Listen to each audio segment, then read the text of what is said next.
की बात हो रही थी, लेकिन राज्यपाल ने कहीं ना कहीं उसकी मंजूरी नहीं दी है, तो अब क्या?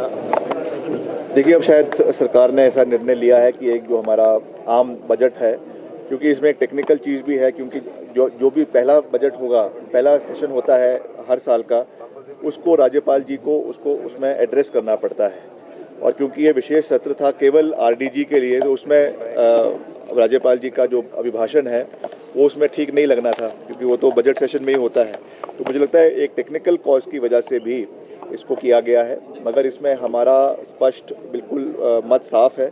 इसमें कोई भी राजनीति की बात नहीं है, इसमें कोई भाजपा नहीं है, कोई इसमें कांग्रेस नहीं है। ये हिमाचल के लोगों की बात है, हिमाचल के 75 लाख लोगों की बात है। और ये इतिहास गवाह है कि जब से हिमाचल बना तब से आरडीजी हिमाचल को लगातार मिलती आई है।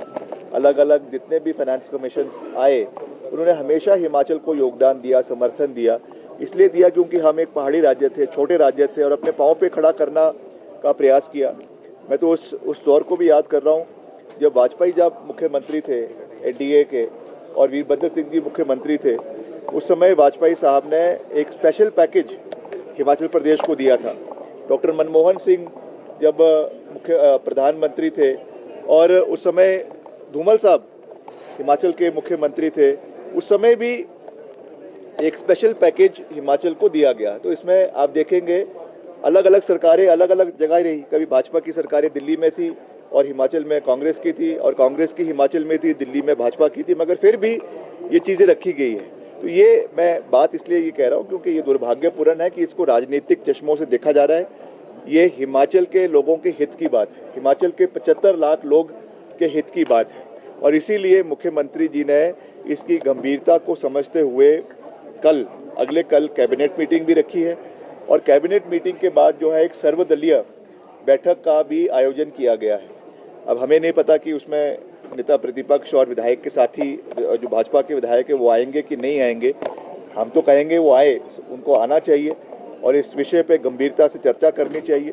हमने कल देखा कि जो माननीय सांसद है हमीरपुर के, उन्होंने भी ये पहल ली है, उनको भी इसमें आना चाहिए। और एक बैठक होनी चाहिए जहाँ पे सभी सांसद बैठकर, सारे विधायक बैठ के मुख्यमंत्री जी के साथ बैठकर हम चर्चा करें कि कैसे हमने हिमाचल की इस लड़ाई को केंद्र के साथ लड़ना है। और केवल लड़ना ही नहीं है, हिमाचल के हकों को हमने वापस पैदा करना है, शुरुआत करनी है। तो उस पर एक पॉजिटिव चर्चा होनी चाहिए। मैं फिर से ये निवेदन सभी विपक्ष के साथियों से भी करना चाहता हूँ कि कृपया करके इसको राजनीतिक चश्मे से ना देखें।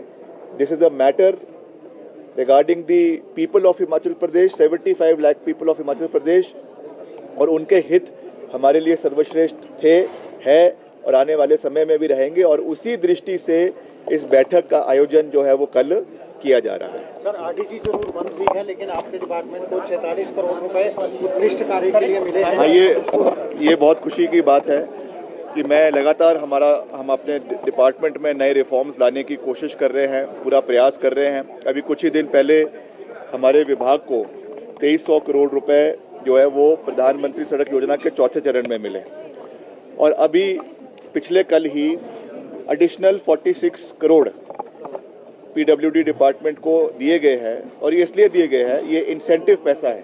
ये तब दिया जाता है जब हमारे मापदंड हैं उस पर जब कार्य होता है, वो कार्य जब पूरे हो रहे हैं, चाहे वो क्वालिटी है, चाहे वो समय पे मेटलिंग टायरिंग का कार्य है, चाहे वो गुणवत्ता की बात है, हर चीज़ को ध्यान में रखते हुए फिर ये पैसा दिया जाता है।